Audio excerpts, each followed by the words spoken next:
je suis en train de dire qu'il faut une transformation. Et la révolution, c'est ça, c'est une transformation. Mais pour que ce soit clair que je ne me réfère pas aux armes ou autre chose de la violence, je parle de révolution. Il faut une rupture totale. L'état qu'on a, pas, c'est pas un état dans lequel on doit vivre. Vous imaginez qu'on a 200 000 personnes déplacées internes, 40 000 réfugiés, plus de 500 tués militaires et civils, 60 000 personnes qui n'ont pas été élèves, qui n'ont pas été à l'école, plus de 80 villages de brûlés.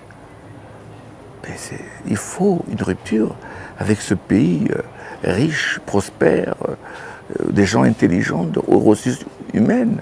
Il faut une rupture qui permette à ce pays de s'éclore et de revivre. Donc il faut une véritable révolution. Je dis bien pacifique, parce que ça va être par les citoyens et par les urnes.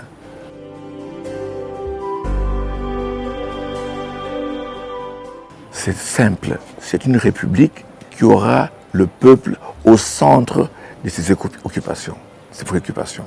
C'est simple. Toute action qui va être menée aura le peuple au centre de cette action-là. Aujourd'hui, ce n'est pas le cas.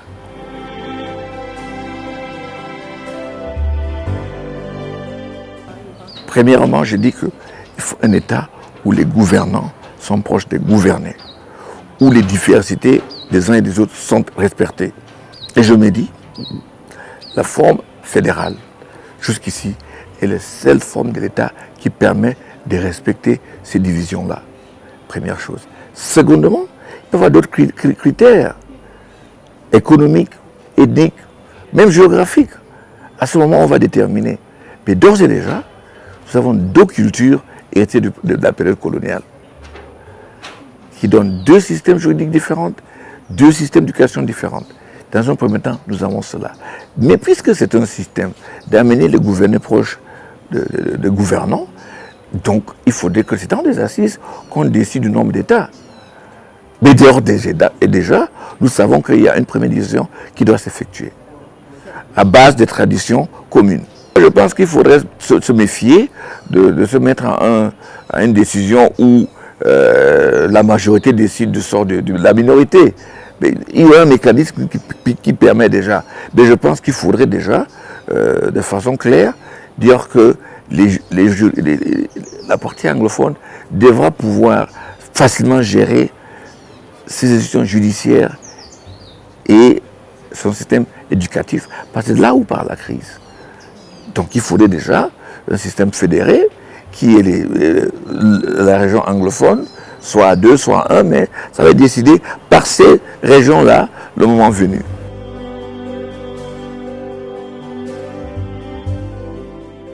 Pour la société, je le dis tout le temps, c'est quasiment biblique et même coranique si on veut. Il y a trois choses. Dans l'État, dans le Coran et dans la Bible, on enseigne, on juge et on soigne. Donc les piliers d'une société, c'est quoi? La justice, la santé, l'éducation. Il faut rapidement regarder cela.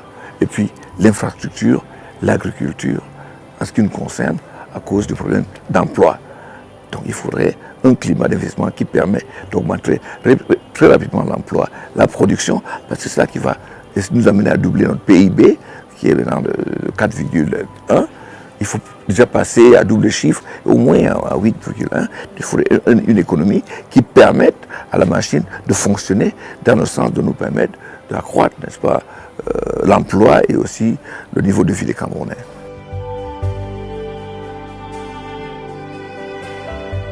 Ça peut être le sport traditionnel, ça peut être le tourisme, ça peut être le théâtre, ça peut être le cinéma, ça peut être, et j'en passe. Hein.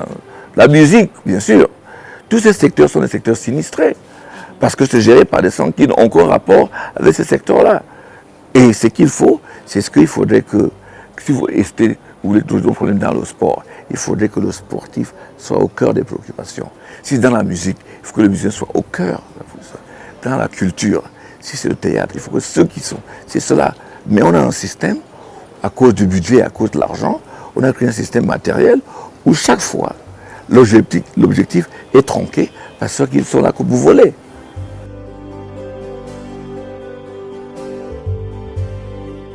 Il faut changer le tactique. Le Cameroun, on pense que les poissons peuvent se briser. Les gens qui sont accusés de corruption sont les mêmes personnes à qui on a en charge d'enquêter et de punir. Pas du tout. Il faut complètement des structures autonomes, financièrement et fonctionnellement, pour lutter contre la corruption. Absolument, il faut des structures autonomes. Ça, c'est indispensable. Ça, c'est le premier arrêt. Structure autonome. Secondement, cette structure doit offrir la prévention, l'enquête et les poursuites. Moi, je ne crois pas à un tribunal spécial, non, non, non. Les tribunaux ordinaires peuvent faire l'affaire. Mais c'est le processus d'amener les gens devant ces instances-là qui est important. Parce que chaque fois que vous créez l'exception, le processus devient politique, comme on voit avec les tribunaux militaires. Donc, de ce côté-là, il faut qu'on changer la donne. 40% de nos ressources sont absorbées par la corruption. Il faut un système transparent. C'est tout cela sur lequel il faut marcher. Il faut protéger les déclencheurs d'alerte. Quand quelqu'un dénonce qu'on ne commence pas à le menacer, il y a tout cela qu'il faut faire pour nous doter d'un système de gouvernance claire, transparente. Et c'est ce que ça va être. C'est un truc que je fais dans 25 ans, je sais exactement où il faut aller.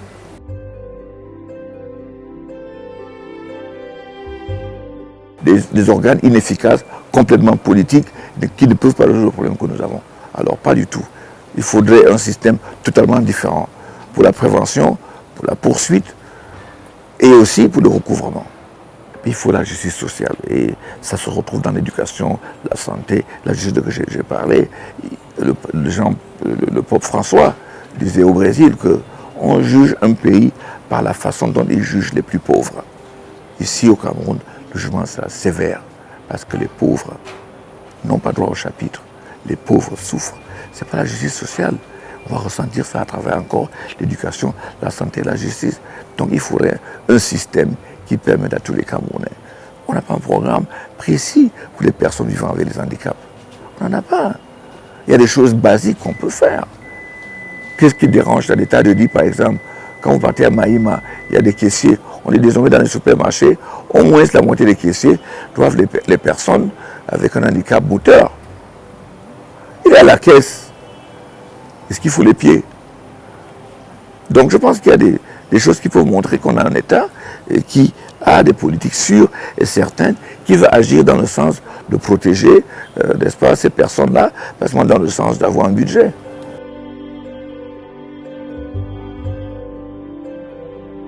Ça, pour moi, c'est un problème que je vais résoudre très rapidement. Il faudrait qu'on reparte peut-être sur la copie des Allemands. C'est-à-dire que dans les zones, on va avoir des langues qui sont obligatoires dès la maternelle. Je dirais donc dans le nord, ça va être le Fulbe, dans le centre, on va choisir une langue, le nord-ouest, ça va être le Bali, le sud-ouest, c'est le littoral, peut-être le Douala.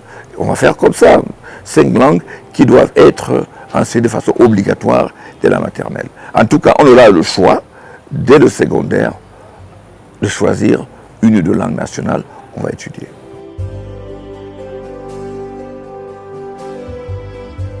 Ici au Cameroun, on ne fait pas la journaliste entre les propriétaires des organes de presse et les journalistes propres. Ils ont des intérêts différents. Donc il faudrait qu'on fasse la part des choses. Les propriétaires, les employeurs et les journalistes, première chose. Sur le plan de la discipline, il faudrait qu'on laisse les journalistes s'autogérer. Ça, c'est mon avis. Et puis, il faudrait qu'on trouve un moyen plus efficace et plus équitable pour les subventions. Plus en subvention, le matériel. Peut-être le papier, comme on fait au Sénégal. Il y a des voies et moyens. Mais il faudrait que, comme je dis encore, que les journalistes pratiquants soient au centre de toute politique qu'on mettra en place.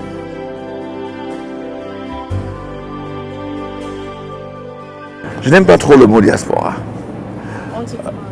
Moi, je préfère les Camerounais de l'étranger. Vous avez entendu parler de la diaspora française? Non. Diaspora américaine, vous avez entendu parler, vous? Pourquoi quand c'est nous les Africains, les diaspora?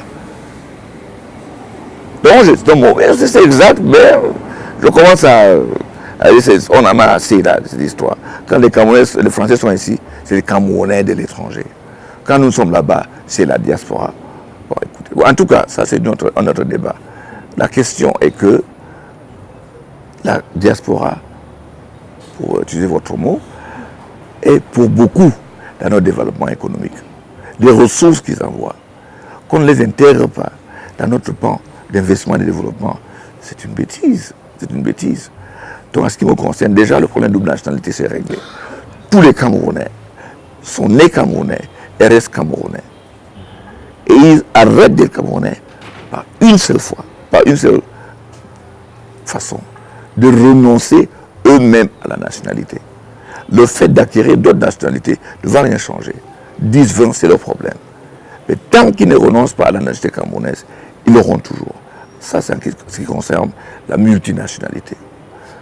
Aussi après, dans le plan économique, on prend des consultants qui sont de toutes les nationalités. J'ai toujours dit que 20% à 30%, 20 à 30% des marchés, de certains marchés, consultants et autres choses qui ne demandent que d'expertise, sont réservés aux Camerounais de l'étranger qui en ont d'expertise. C'est quand on ne trouve pas parmi eux qu'on va aller ailleurs. Donc on les a menés, tous les experts, à s'inscrire au pays de façon qu'ils peuvent participer à tous les appels d'offres concernant ces secteurs de consultants. Donc ce qu'on fait, on va les intégrer. Il y aura un département ministériel, peut-être un secrétaire d'État, chargé des problèmes de la diaspora, parce que ça commence à constituer. Il y a des interfaces qu'on doit créer. Les bobolos maintenant, en France, c'est les Chinois qui vendent. Même aux États-Unis, tous les mets africaines, les ignames, le macabo, les plantains, les pistaches, c'est vendu par les Chinois. Donc il faudrait que les coopératives qui sont ici, des agriculteurs, soient mises en contact avec les coopératives des Camerounais à l'étranger, qui puissent mutualiser pour voir comment on peut faire pour les mettre. L'État va être là pour subventionner, soit pas dans le fret, autre chose, pour rendre les autres moins compétitives. Mais on saura qu'on est en train de promouvoir une coopération entre les deux groupes de Camerounais. Il y aura des voies et moyens pour promouvoir l'implication urgente de Camerounais de l'étranger dans l'économie de notre pays.